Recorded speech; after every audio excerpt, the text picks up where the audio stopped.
Hello everybody, welcome to What About the Game. Today I'm going to be talking about Shantae, Risky's Revenge Director's Cut on the Wii eShop. So this was my first time playing a Shantae game. Please don't kill me.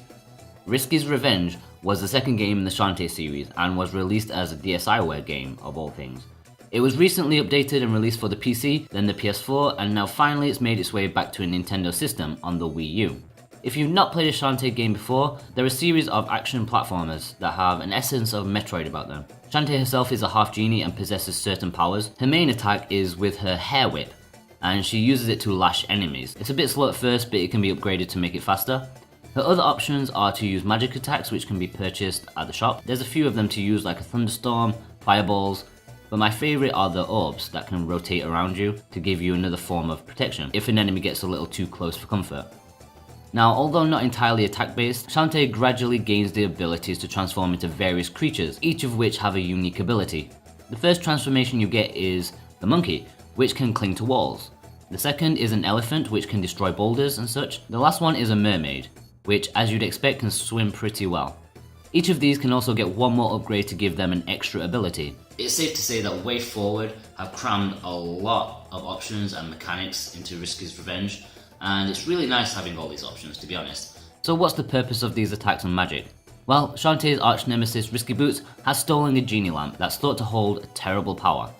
Wanting to stop her, Shantae goes in search of 3 magic seals that, well, seal magic.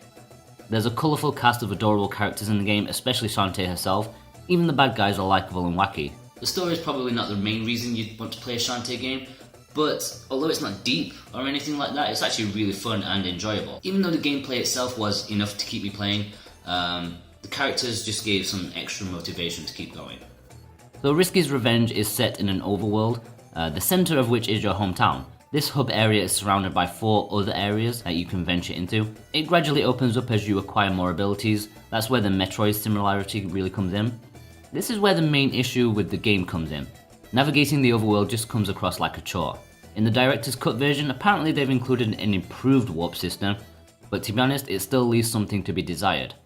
Warp points are few and far between, so no matter what, you're always having to trail through the same screens over and over again, and it does get boring and a little tiresome, to be honest. If you could warp from any point on the overworld to a specific warp point, I think that would be a lot better and a lot more bearable. As it is now, it's just tiresome.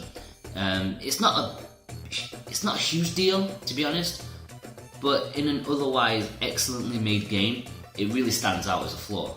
It's a very fun game with a nice challenge. The platforming and combat have an equal balance that experienced gamers will find a good test. You'll feel like you're really working towards a goal, rather than just going through the motions. The dungeons are a particular highlight for me. There's not a lot of them, but what there are really well designed, planned out, and offer some light puzzles to vary up the game a bit. They always make use of all the abilities you have at hand, and I just wish there was more of them. As I said before, it's not a long game. My playthrough ended after 5 hours and 15 minutes, and that includes parts I was walking around scratching my head at where to go next, although that was down to my own incompetence. For saying that, there's still plenty to keep you playing. You can go for 100% by finding all the secrets.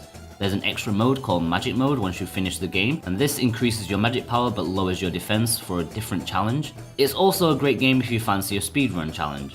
Especially if you do it under 2 hours, you get a nice little bonus picture at the end of the game. I'm not even joking. As soon as I finished the game, I was staring at the Magic Mode and I'm like, I can do this again. But sadly I just don't have the time. But I know that a lot of people would really like to do that. So yeah, it might only be 5 hours long or less, but there's still a lot here that you can definitely get your money's worth. It's very reasonably priced too. The game looks great, the pixel art is fantastic, and the high definition character portraits are really nice. The soundtrack is by Jake Kaufman, which if you're not aware of him, he's awesome, which means the soundtrack of Risky's Revenge is awesome too. Overall, Shantae Risky's Revenge Director's Cut is a really good game, excellent game. I think it deserves a spot on anybody's Wii U hard drive. It's got lots of colour, lots of great characters, and some really satisfying gameplay. I mean, sure, like making your way across the map is a bit of a pain, but it's not enough to take away what is an excellent game. I recommend it. Okay guys, if you've enjoyed this video, then be sure to like and subscribe to get plenty of content like this in the future. You can read the full review of Risky's Revenge at whataboutthegame.com. That will really help me out a lot. You can also follow me on Facebook and Twitter if you want to. Thanks guys, bye bye.